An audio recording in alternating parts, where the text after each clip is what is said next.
yo soy Nancy Palacios.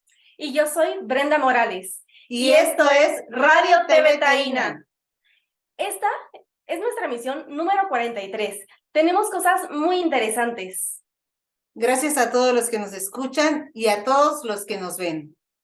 Visítenos en Facebook y YouTube como Radio TV Taína. Síganos y activen la campanita de notificaciones. Compartan con toda su familia y amigos para poder ver más videos así.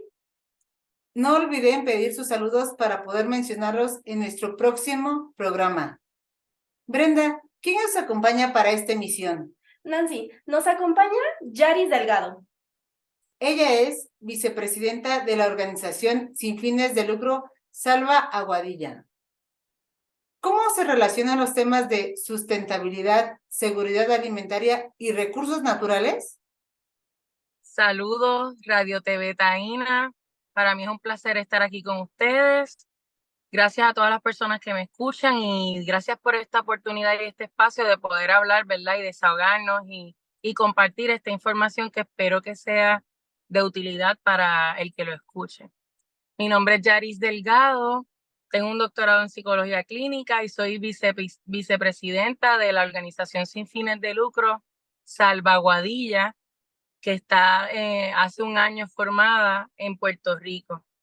Para los que no saben qué es Salva Aguadilla, Salva Aguadilla es una organización que son unos voluntarios que queremos defender y dar información y educar sobre los recursos naturales, y por eso estoy aquí con ustedes.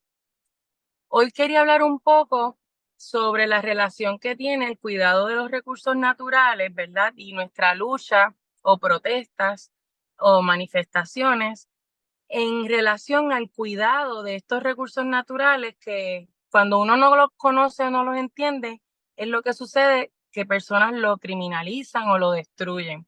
Así que la educación es sumamente importante por esa misma razón. Y vamos a hablar un poco sobre lo que es la sustentabilidad o sostenibilidad y por qué este tema es tan importante y cómo yo llegué aquí, ¿verdad? A través de los años que yo llevo estudiando con puertorriqueños, cientos y cientos de puertorriqueños en estos 10 años de experiencia y como maestra de agricultura y de agroecología también con estudiantes de kindergarten a 8º grado, me di cuenta que en Puerto Rico tenemos un desconocimiento bien grave sobre lo que es nuestra alimentación, o en inglés food illiteracy o analfabetismo de alimentación. Tenemos pobres nutrientes en nuestro sistema, a pesar de que estamos así llenitos y grandes. Tenemos déficit de nutrientes en nuestro sistema y tenemos un problema de estamos insostenibles. ¿Cómo lo se sabe? Porque el 86% de todo lo que nosotros consumimos aquí los puertorriqueños en este archipiélago proviene del exterior. Y esto es debido a que nosotros nos enseñaron o nos creímos que no éramos suficientes o capaces para lograr ser sostenibles. Esto nos pone en un riesgo bien grande a nivel y vulnerable a nivel de la crisis climática que estamos. Puerto Rico está entre los top 4 casi de los países con más vulnerabilidad ante la crisis climática. Por eso es la urgencia de vida de cuidar los recursos naturales y no solo eso, también movernos a la sostenibilidad. ¿Cómo lo podemos hacer, verdad?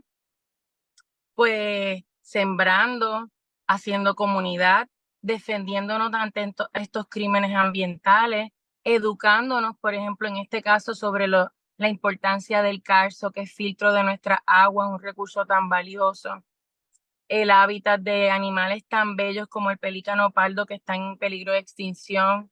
Esas son dos solamente, las cuevas que son acuíferos, ¿verdad? Todos esos son hábitats que están siendo destruidos en este proyecto de Cliff en Aguadilla, en el barrio Borinquen, que Salva Aguadilla está en contra de eso, porque es un crimen ambiental gigantesco que afecta y nos pone hasta más vulnerables ante la crisis climática. Así que más o menos, espero no haberlos confundido mucho, ¿verdad? Pero es que es un tema bien amplio, bien abarcador, pero quería en este poco tiempo resumirte la importancia de proteger los recursos naturales y de educarnos bien fuertemente, especialmente en lugares como Puerto Rico, que nuestra educación ha sufrido por mucha corrupción, colonización y demás. tenemos que educarnos activamente porque nos están quitando nuestros recursos tan valiosos, que es lo único que tenemos. Y nuestros recursos naturales están relacionados y somos nosotros mismos. Los recursos humanos se nos están yendo para otros países. Otros países se están beneficiando de nuestra inteligencia, de nuestras capacidades, de nuestros profesionales. Y eso hace que tampoco seamos sustentables. Sustentable significa que se sostiene por sí mismo. Si tú haces una agricultura, por ejemplo, que tú siembras 1000 cuerdas de plátano y lo pierdes en un huracán, eso no fue sustentable, porque nos quedamos sin guineo y plátano todo este año, ¿verdad? Tienes que sembrar sabiamente. Así que, ¿cómo movernos, verdad? Todos, Latinoamérica, América completo, sanar la colonización, sanar el discrimen, el crimen ambiental que nos han robado tanto. ¿Cómo movernos a ser más sostenibles, a ser más interdependientes, verdad? Y a salvaguardar nuestros recursos naturales, que es lo que nos da vida. Nuestros recursos naturales es lo que va a sostener la vida de las próximas generaciones de puertorriqueños y de indios y taínos y de boriqués. ¿Cuál es la relación entre la salud física, mental y los recursos naturales? Destrucciones y crímenes ambientales, como lo que estamos viendo en el barrio Borinquen, en el área de lo que era el Muelle de Azúcar, en Aguadilla, un área histórica, un patrimonio cultural valioso para los aguadillanos, como mi familia y yo, es lo que afecta a la salud mental de un pueblo. Y no solo la salud mental, también la salud física, la salud emocional. Hay algo que se llama ecoansiedad, ¿verdad? Y por eso, Salvaguadilla, nosotros, los aguadillanos y muchos puertorriqueños de otros pueblos, estamos uniéndonos en defensa para hacer un límite y un llamado a detener este crimen ambiental sin precedentes. Aquí están afectando varios ecosistemas que afecta directamente nuestros peces, nuestra alimentación, nuestros corales que se están llenando de sedimentos, se están quedando sin oxígeno y eso es lo que nos da vida. El 80% o 70% de la vida depende de eso. Las cuevas, ¿verdad? Todo eso afecta directamente y nos da ansiedad a los puertorriqueños, incluyéndome, sobre qué pasaría si permitimos este tipo de megaconstrucciones. Sería entonces que nos quedaríamos sin costas de quién va a poder utilizar las playas, que a veces es lo único gratuito que tienen las familias puertorriqueñas para pasar un ratito, despejarse, sanar, compartir en familia, hacer deporte. Nuestras aguas son nuestro parque de diversiones, ¿verdad? Se dice que 1 millón de puertorriqueños casi después de la pandemia y después del huracán María, y yo me atrevo a apostar que casi más tenemos dificultades de salud mental y condiciones severas de enfermedades físicas. Eso es 1/3 casi de la población. El resto es un montón de población de ancianos y pues quedan nuestros niños, aunque también están naciendo menos niños que antes. Quiere decir que los puertorriqueños están en un momento histórico particular en donde estamos escogiendo y defendiendo nuestros recursos naturales porque estamos defendiendo la vida, estamos defendiendo la dignidad. Así que es importante que todos, más personas se sigan uniendo por nuestra salud mental, por el bienestar, por la paz mundial y para reclamar todo lo que se nos ha quitado también. Así que hay mucha relación entre el cuidado de los recursos naturales porque nosotros somos naturaleza. Algo que yo he aprendido en la agricultura agroecológica que busca la justicia social es que en un puñado de tierra así como estas manos, ahí hay millones y millones de seres vivos más que en un planeta Tierra y nosotros estamos hechos de ese mismo material. Así que esa conexión que nosotros debemos ir haciendo con la naturaleza y con nosotros mismos, eso es lo que está reflejando destrucción, ¿verdad? Nosotros tenemos que movernos a reconectar con nuestra madre tierra, con nosotros mismos y unirnos en comunidad para seguir sanando, regulando nuestro sistema nervioso, entendiendo nuestra historia y no simplemente vivir por vivir. Así que eso es más o menos un resumen de lo que tengo para ustedes. Yo me llamo en Instagram a Mentora Holística PR, ¿verdad?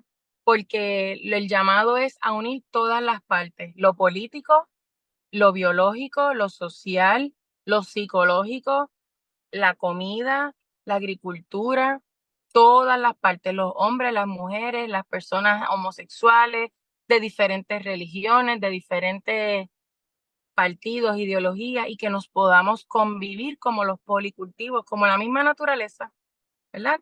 Así que muchas gracias nuevamente por esta oportunidad y este espacio, y aquí quedo a sus órdenes siempre. Fue un placer tenerte con nosotros, Yaris Delgado.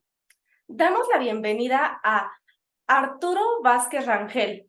Él fue comendador del Supremo Consejo Masónico de la Organización Masónica Mexicana. ¿Cuál era el contexto en el que el general Lázaro Cárdenas tomó la decisión de expropiar los bienes de las empresas petroleras?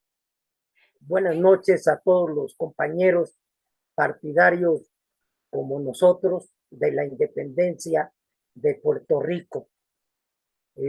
Nosotros hemos sentido de siempre una hermandad, una afinidad con Puerto Rico.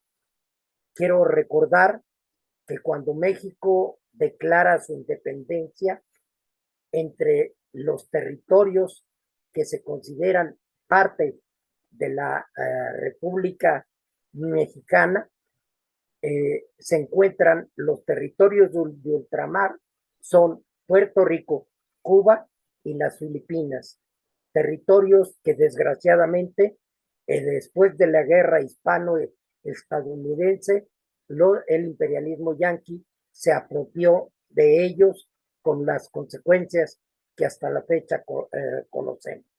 Por eso los mexicanos estamos siempre atentos al logro de la independencia plena de nuestro hermano pueblo de Puerto Rico. Me han pedido dialogar acerca del significado del 18 de marzo. El 18 de marzo es de una fecha de extraordinaria importancia para la nación mexicana. El general Lázaro Cárdenas llega a tomar una decisión radical con respecto a la industria petrolera. Debemos señalar que la tradición jurídica española desde la época colonial establece que los productos del subsuelo, entre los cuales desde luego se encuentra el petróleo, es propiedad de la nación. Esta tradición se mantiene hasta la época de don Benito Juárez. Durante la intervención francesa, Maximiliano hace un reglamento que permite la explotación del petróleo bajo la única condición de que se contara con la anuencia del gobierno imperial. Entonces, en ese contexto, otorga las primeras 38 concesiones para explotar el petróleo mexicano. A partir de 1886, con el establecimiento del porfiriato y su política extranjerizante, encabezada y promovida por el secretario de Hacienda José Ives Limantour, le otorgan a las compañías petroleras extranjeras tal cúmulo de concesiones y privilegios que las acostumbran a no pagar impuestos y a tener canonjías y privilegios que ningún otro tipo de empresas tenían.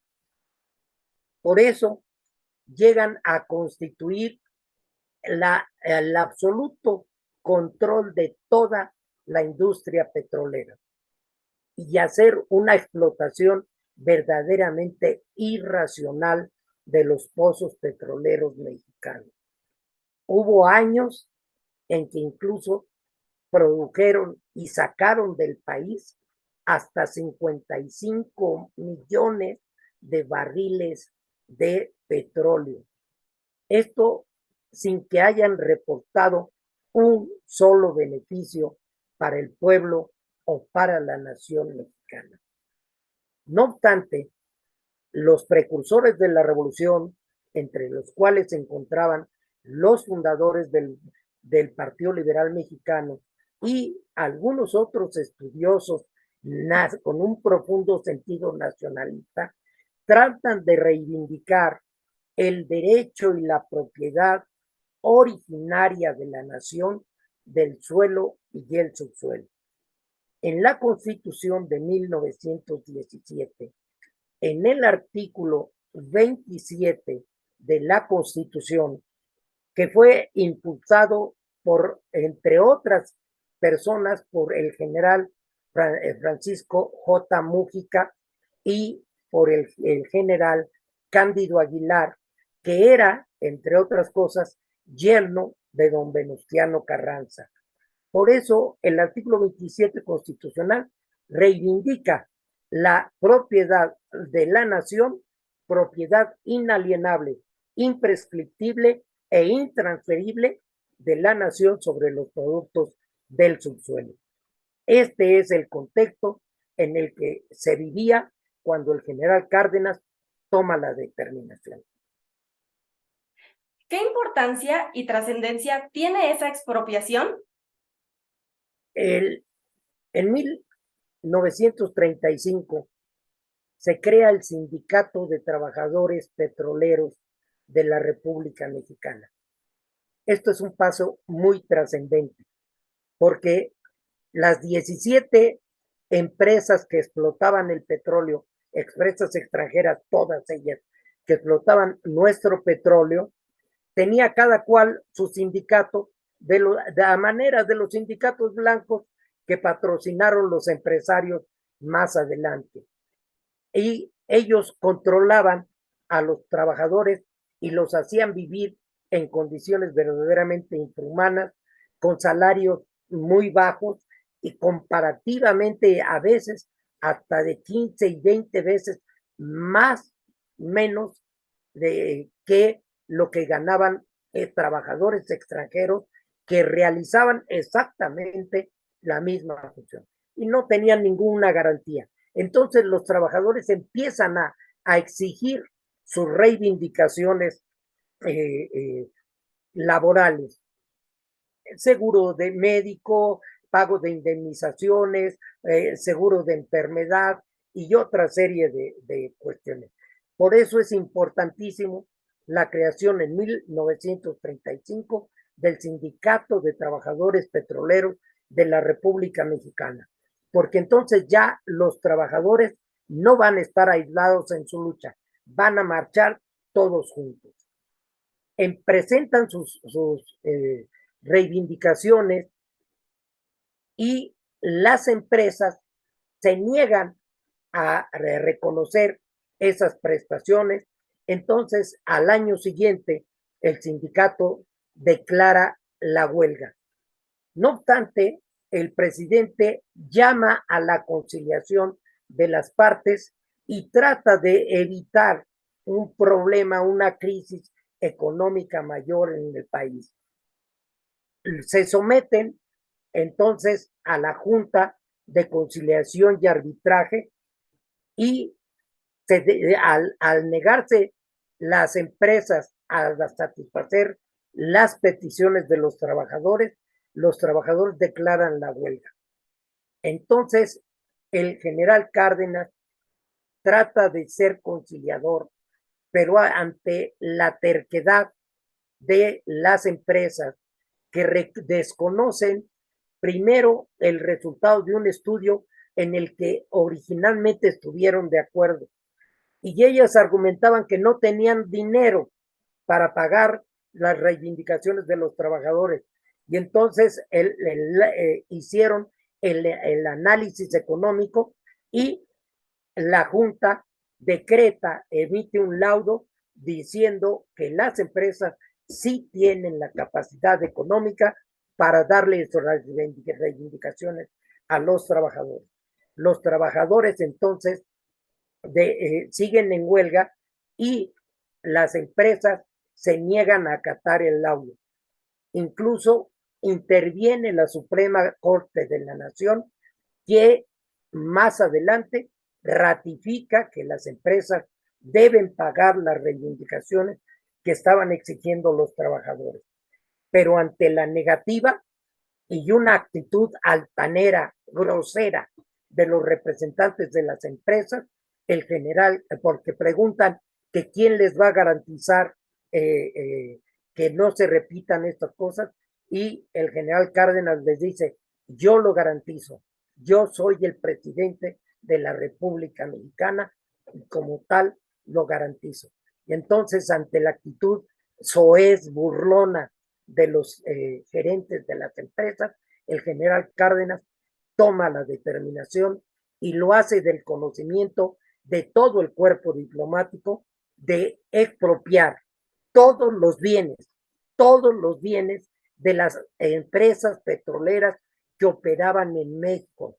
Insisto, no expropia el petróleo, expropia los bienes muebles e inmuebles que eran propiedad de las empresas petroleras. Y estas acuden a toda una serie de artimañas para atacar al gobierno de Cárdenas. Patrocinan movimientos armados y patrocinan la creación de esa asquerosidad que es el Partido de Acción Nacional, que hoy es el principal detractor de la Cuarta Transformación y que hoy quisieran seguir concediendo a las empresas extranjeras, como lo hicieron Fox, como lo hizo Calderón, como lo hizo Salinas de Gortari o como lo hizo Enrique Peña, que el petróleo y todos los productos que de él se derivan sean manejados por las empresas extranjeras. En esta situación, y esa es la trascendencia del 18 de marzo. Por eso todos debemos marchar con el presidente López Obrador a conmemorar este año de una manera popular, el 18 de marzo de 1938, y a revivirlo para bien de la nación. Agradecemos a Arturo Vázquez Rangel. En el segmento cultural tenemos una entrevista con el tema Tejiendo redes culturales en Colombia, realizada por Enrique Caruqui a los directores Luis Ángel Acosta y a Isis Bisbicus.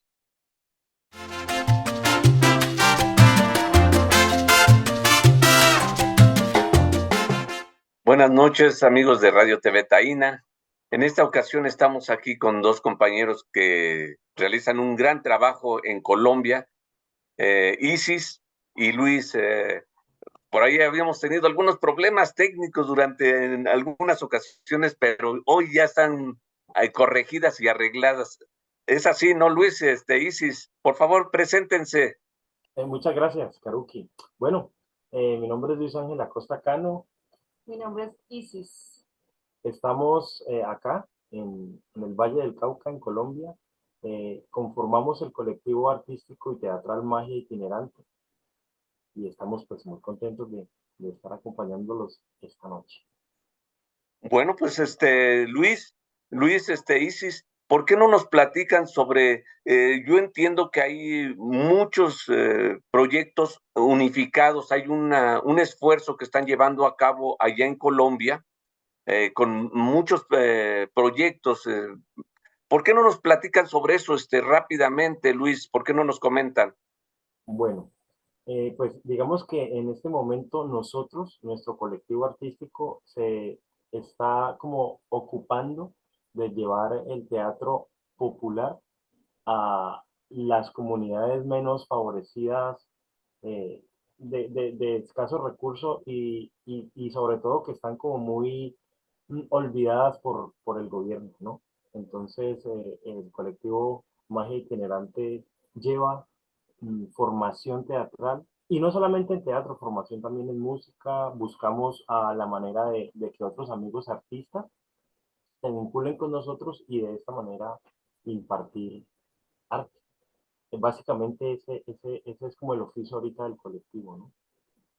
Sí, y que, bueno, incluye otras cosas, ¿no? Tienen por Claro, ahí, bueno, coméntanos esas partes, de qué está compuesto, Isis, no nos veas tan seria, por favor, Isis, porque ya me dijeron que tú eres la que le pega ahí a Luis. Bueno, Coméntanos, sí. pues el colectivo nace en el 2018. Luis Ángel y yo somos las personas que tenemos como en ese momento la representación. Por aquí pues han pasado varias personas, pero nosotros somos básicamente pues como los que estamos trabajando en pro, ¿no? De sacarlo adelante. Y como les contó Luis, pues como que hay un objetivo y hay un enfoque como el teatro popular, sin embargo también realizamos lo que es la circulación de obras teatrales, también realizamos la gestión cultural, ¿sí? Como el tema de gestión de proyectos, la gestión de la formulación de estos espacios, de poder conseguir como el recurso y también pues la parte ya pues como de circular, ¿sí? Circular, ir a espacios rurales y compartir con las instituciones y con otras poblaciones desde la parte rural. Ok.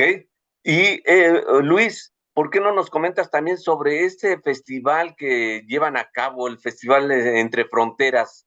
bueno, el Festival Entre Fronteras se realiza acá en la municipalidad donde estamos viviendo, porque, a ver, bueno, les voy a hablar del nombre. Se llama Entre Fronteras porque Juanchito es un sitio que hay tres Juanchitos en uno. Uno que depende municipalmente de la ciudad de Santiago de Cali, y el otro pedacito que queda a 1 kilómetro depende de la ciudad de Palmira, y el otro que queda a medio kilómetro depende de la ciudad de Candelaria. O sea, son tres ciudades tres alcaldías que tienen que hacerse responsable de todo el, como decimos acá, de todo el telemaneje, incluso político, social, cultural y artístico, pero son tres, pero no se ve ninguno, ¿sí? O sea, son tres, pero ninguno se quiere hacer responsable. Entonces, como iniciativa propia, creamos el festival. El festival se trata de hacer talleres de formación, ¿sí? En teatro, en música, en danza, en audiovisuales, y aparte de eso, se vinculan artistas de estas mismas ramas, de estas tres ciudades, y vienen acá a hacer sus presentaciones de teatro, de música, de danza. Y aparte de eso, y lo más importante, que fue lo que más nos movió de crear Entre Fronteras, es que a menos de 2 kilómetros pasa el segundo río más importante de Colombia, que se llama el río Cauca. Es decir, aquí atrás pasa el río Cauca. Es un río majestuoso. Imagínate, ese río es tan importante que gracias a la arena de ese río se han construido muchísimas ciudades de aquí de Colombia. Le ha dado comida durante más de 500 años, arena para construir las casas, y aparte de eso, con el agua del río está el acueducto de la ciudad de Cali, el acueducto de la ciudad de Candelaria, el acueducto de la ciudad de Palmira. ¿Qué más? Especies. Bueno, el alimento, ¿sí? Es decir, que mis abuelos comieron de esos pescados, ¿sí? De ese río, imagínate. Mis papás. Y ahorita yo no mucho porque el río está un poco maltratado, un poco contaminado, aunque es majestuoso y gigante. Otro punto, Pues, el arroz, el sorgo Aguado. y la guadua y todos los cultivos que están alrededor se alimentan con agua del río Cauca. Entonces, este año le hicimos un homenaje trayendo, el año pasado, o sea, el año pasado le hicimos un homenaje al río, trayendo a unos ponentes para un conversatorio al respecto de las políticas del río Cauca.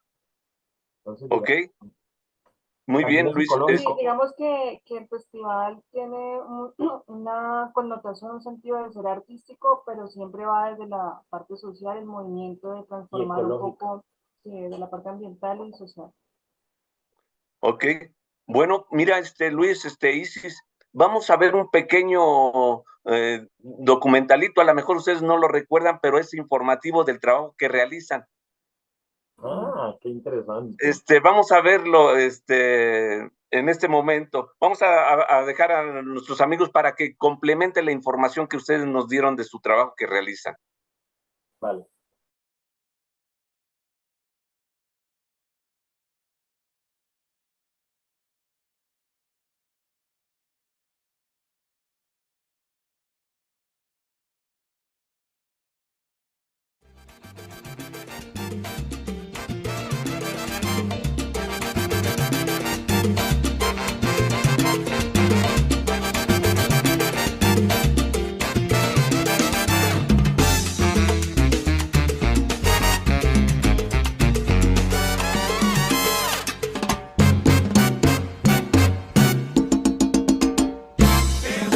Hola, soy Diana Teca. Yo vivo acá en la Comuna 10, en el corregimiento de Juanchito. Vivo en el barrio que se conoce como en este momento la urbanización Pereira. Y pues ahorita estamos interviniendo la entrada del barrio, pintándola, poniéndola linda.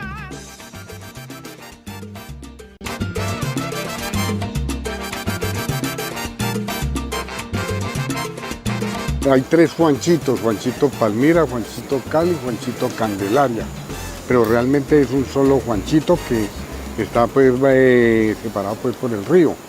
La historia de Juanchito es muy hermosa porque Juanchito fue centro turístico hace mucho tiempo y yo creo que en el cerebro de Cali y del mundo entero Juanchito es totalmente turístico, sino que con el tiempo se fueron perdiendo esas tradiciones. En los tiempos de Juanchito, de la niñez mía, pues todo esto era agricultura, puro soya, sorgo, maíz y platanera. Después se fue creciendo y creciendo y nace el hijo de Juanchito, que es Ciudad del Campo, que tiene hoy 28.000 personas.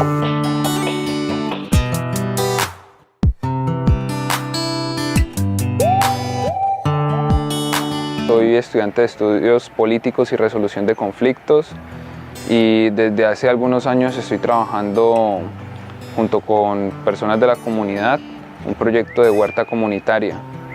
Venimos trabajando en el proyecto de huerta comunitaria porque creemos que es una posibilidad de aumentar el tejido social o incrementar el tejido social, la capacidad de la comunidad de tener conexiones entre ella misma, de que los vecinos se conozcan y bueno, detrás hay un proyecto muy bonito y es que los mismos vecinos pueden producir sus propios alimentos. Soy psicólogo de profesión, habitante de Ciudad del Campo, hago parte del Transformación Movimiento Social. Este movimiento como tal nace en una época histórica de nuestro país que está precedida por el paro nacional del 28 de abril. Transformación lo que ha permitido es dinamizar los procesos de interlocución con la municipalidad, la alcaldía de Palmira. Básicamente con la fundación trabajamos para presentar proyectos artísticos ante diferentes convocatorias como el Ministerio de Cultura, la alcaldía de Palmira por medio de la Secretaría de Cultura también hacen convocatorias, lo mismo que en la ciudad de Cali, ya que estamos muy cercanos por medio del puente de Juanchito, estamos a 5 minutos.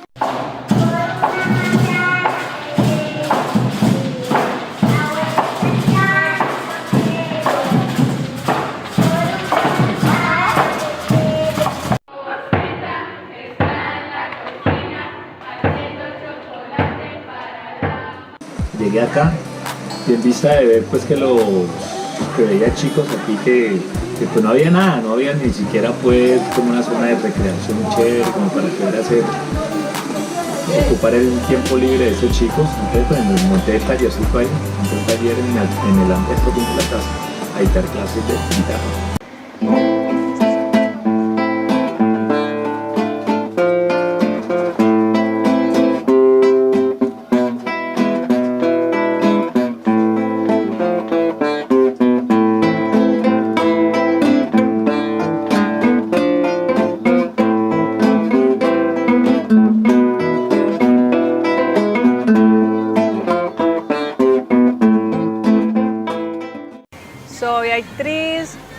soy gestora, soy artesana teatral, soy directora del colectivo Magia Itinerante.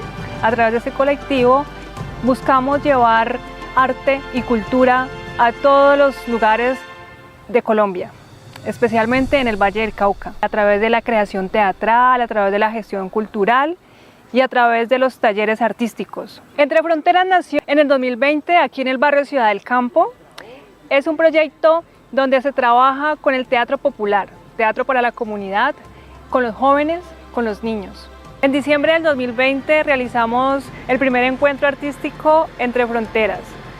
Invitamos artistas de Cali, de Candelaria, por supuesto artistas de acá, del territorio, de aquí del barrio, del sector. Fue algo autogestionado que la gente de aquí del barrio recuerda mucho. Listo, hay un pequeño taller de teatro, aprovechémoslo.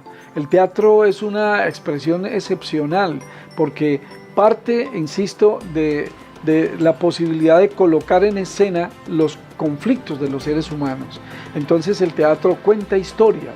Sucede que los seres humanos necesitamos historias para ir por la vida. Son las historias que se cuentan las que de alguna manera se convierten en el equipaje, en el arsenal con que nosotros vamos por la vida.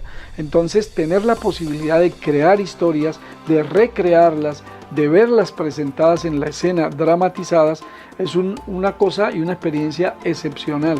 Y para los chicos, las jóvenes y los jóvenes, y también, ¿por qué no?, para los adultos, en cualquier nivel, digamos, de su proceso de desarrollo, es absolutamente importante que se den esa opción. 39, efectos especiales. N39. ¿N qué? N39. N39. Con la I y 20.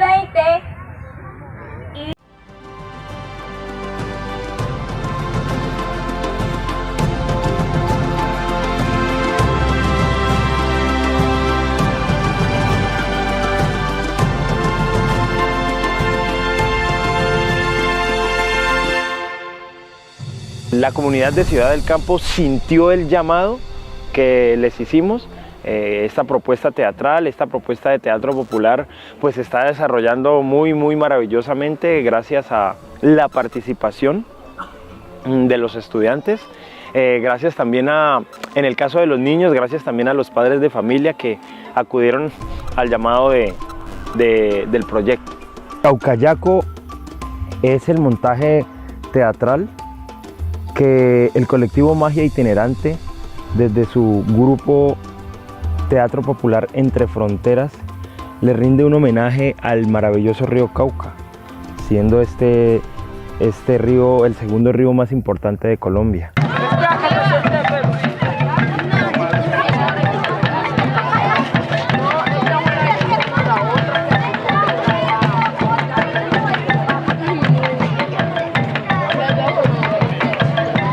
En este momento acá en Ciudad del Campo hay un proceso por medio de un colectivo que muchos han escuchado, que es Magia Itinerante, el cual en alguna oportunidad he recibido clases también de allí, aporta muchísimo a la comunidad, te da un pensamiento mucho más crítico, un pensamiento donde respeta la opinión de los demás, que es súper importante, escucha, y de esa manera te conviertes en un multiplicador de este tipo de cosas. Entonces, si tú haces o apoyas este tipo de iniciativas, va a haber un cambio enorme en una sociedad.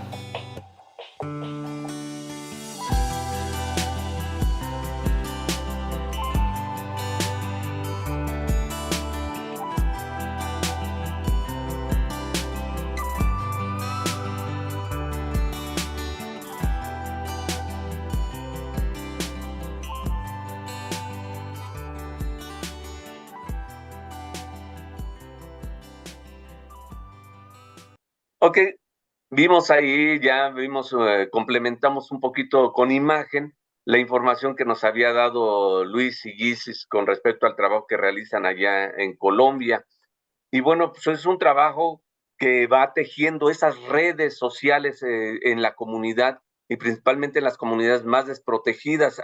El trabajo que realizan es muy importante y muy interesante lo que hacen allá Luis, Isis. Y pues nada, queremos agradecerles, primero, agradecer el trabajo que realizan en Colombia, Isis y Luis, con toda la gente que deben de tener ahí alrededor para impulsar estos trabajos que realizan, diferentes proyectos que tienen en las manos. Y queremos agradecerles de parte de Radio TV Taína, Isis, el haber contribuido con nosotros en este programa. Gracias a ustedes. Muchas gracias a ustedes por la invitación y por permitir esta visibilización de nuestro trabajo, de nuestro esfuerzo que es comunitario. Y bueno, y digamos que nuestro trabajo es muy afín y va muy de la mano me imagino que con el trabajo que estas personas del movimiento independentista de Puerto Rico están haciendo, ¿no? Porque pues de todas maneras culturizar y sacar avante pues un proyecto de independencia tiene el rigor que el arte tiene, ¿no? Y bueno, muy agradecidos con Radio TV Taín por ese momento tan maravilloso, a Karuki y a don Freddy. Sí, muchas gracias, mucha fuerza a todo ese movimiento, que no desistan. Gracias, Isis, gracias, en verdad es un placer haberlos tenido y seguramente vamos a seguir informando, seguramente ustedes seguirán haciendo su trabajo y tendremos más material que compartir con los amigos de Radio TV Taína, Isis, Luis. Y no es don Freddy, porque dice que así se siente más viejo, Freddy. Bueno. Si le dicen don Freddy, se siente más viejo. Listo, Freddy, listo. Muchas gracias, Isis, Luis, agradecidos con ustedes. Gracias. Bueno. Agradecemos a Luis Ángel Acosta, a Isis Bisbicús y a Enrique Karuki. Como último ponente nos acompaña el doctor Ramón O'Neill Santos. Él es doctor, escritor e historiador, cofundador del comité Amigos de Puerto Rico, patriota boricua e internacionalista. ¿Por qué usted entiende que se va a realizar un fraude a la libre determinación de Puerto Rico mediante las gestiones que se están haciendo en el Congreso norteamericano? Tu pregunta es interesante, Nancy. Antes de comenzar, quiero recordar y felicitar al cantante Marco Antonio Muñiz, mexicano.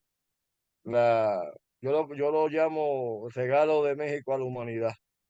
Y también el nacimiento natalicio del poeta nacional de Puerto Rico, Juan Antonio Correger Montes. Bueno, entro a la pregunta. ¿Por qué va a haber un fraude? Para comenzar, no emana de la voluntad del pueblo puertorriqueño. Eso es un proyecto que viene de Estados Unidos, el proyecto 8393, que fue aprobado en la Cámara de Representantes norteamericana, pero no en el Senado. O sea que eso básicamente fue un natimuerto. El otro detalle que es importante es que lo están promoviendo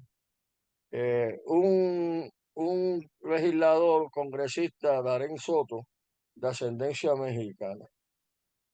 Y por otro lado, él está apoyando a la comisionada residente en Washington, Jennifer González, que representa esencialmente al sector anexionista de Puerto Rico. A mí no me representa, ni a los independentistas. Vamos a decir, con la anuencia y el aval de la congresista Alexandra Ocasio y Nidia Velázquez, electa en el pueblo en Estados Unidos, no en Puerto Rico. Entonces, emana de un proyecto norteamericano cuando es esencial que emane de la nación de Puerto Rico. Eso es lo fundamental. Por otro lado, tiene que cumplirse con el derecho internacional y las pautas que están establecidas. Yo al congresista Darén Soto le recomiendo que se dedique a trabajar, si todavía es legislador, por los derechos de los 20 a 40 millones de mexicanos que se estima que viven en Estados Unidos.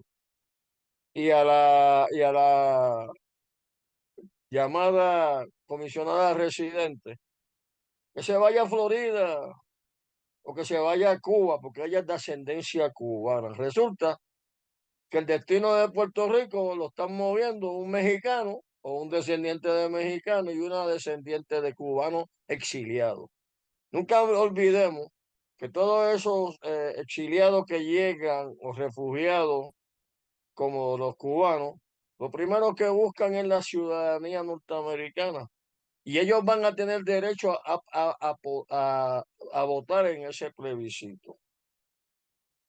Entonces, igual va a ocurrir con las decenas de miles de dominicanos que han asumido la ciudadanía norteamericana. Y ese propio plebiscito, como está contemplado, no está incluyendo a la diáspora puertorriqueña, que numéricamente es mayor que la población residente en estos momentos en el archipiélago borincano o en el archipiélago de Puerto Rico. Por cierto, antes que se me olvide, quiero mandarle un saludo a Juan Antonio Padial Sala, conocido por Nuno. Nuno, después de viejo uno ponerse cobarde en lo último, ¿ah? Bueno, continúo. Entonces, ese es el detalle que tenemos con relación a Puerto Rico. Los plebiscitos siempre Estados Unidos ha buscado evadirlo. El primero que pidió una consulta fue Eugenio María de Hostos, recién Puerto Rico invadido por Estados Unidos. El presidente McKinley de Estados Unidos se lo negó. El segundo que lo pidió fue José de Diego Martínez, conocido como por el Caballero de la Raza. También se lo negaron. Otro que pidió un plebiscito fue don Pedro Albizu Campos. Como no se lo dieron, no lo concedieron, pues don Pedro Albizu Campos optó por insurreccionar a Puerto Rico en el 1950. Y ahí fue que indirectamente llegó la mogolla conocida hoy en día como el Estado Libre Asociado de Puerto Rico, producto de la Ley 600, producto de la voluntad del Congreso norteamericano y no de la voluntad de Puerto Rico. ¿Cuál es la diferencia entre un plebiscito como el que se propone y un plebiscito de acuerdo al derecho internacional? Muy buena pregunta, Nancy. Antes de entrar de lleno, hay que buscar la etimología de qué significa plebiscito. Eso viene de la legislación romana, del derecho romano. Era cuando Roma tenía dos sistemas de leyes o legales, un sistema para los ciudadanos y uno para la plebe, porque no eran ciudadanos. De ahí viene la parte plebe, pueblo o plebeyo, y situ, pues el sitio. Bueno, expresado lo anterior, el derecho, vamos a decir, el plebiscito está vinculado a la autodeterminación de los pueblos. Y la autodeterminación de los pueblos implica que la nación que está bajo un sistema colonial es la que tiene que promover el propio plebiscito para escoger una solución a su problema colonial. El derecho internacional, y me voy a tomar la libertad con el permiso de Freddy de leer, establece lo siguiente. Uno, es un derecho inalienable del pueblo de los territorios no autónomos a la libre autodeterminación. Dos, tienen que acelerarse el proceso de descolonización y Estados Unidos lleva 125 años y no lo hace. Tres, el principio que en definitiva es a los pueblos mismos de los territorios a quienes incumbe. Cuatro, hay que respetar la unidad y la integridad territorial del territorio no soberano. Cinco, la obligación que tiene la potencia administradora, en este caso Estados Unidos, de crear en los territorios condiciones que permitan que sus pueblos ejerzan libremente su derecho inalienable a la libre determinación, así como la importancia de que promuevan en esos pueblos el conocimiento de las posibilidades que están a su alcance en el ejercicio de ese derecho. Y 6, la convocación de una conferencia constitucional, la cesación de actos represivos, o sea, no puede estar el FBI, la CIA y todas las agencias, el Tribunal Federal Norteamericano y la aplicación de todas esas leyes norteamericanas en las cuales los puertorriqueños no hemos participado en su aprobación. La revocación de todas las leyes discriminatorias, empezando por la ciudadanía gringa, y la erradicación de las prácticas discriminatorias, la supresión de todas las restricciones a las actividades políticas y la garantía de plenas libertades democráticas, la concesión de amnistía, y no olvidemos que en el exilio hay puertorriqueños refugiados, ¿eh? Y el regreso de los exiliados y los refugiados políticos. Entonces, sobre esos criterios es que se rige los plebiscitos de acuerdo al derecho internacional. Pero hay una cosa bien importante. Antes de que haya un proceso de autodeterminación mediante un plebiscito, tiene que haber un proceso de descolonización.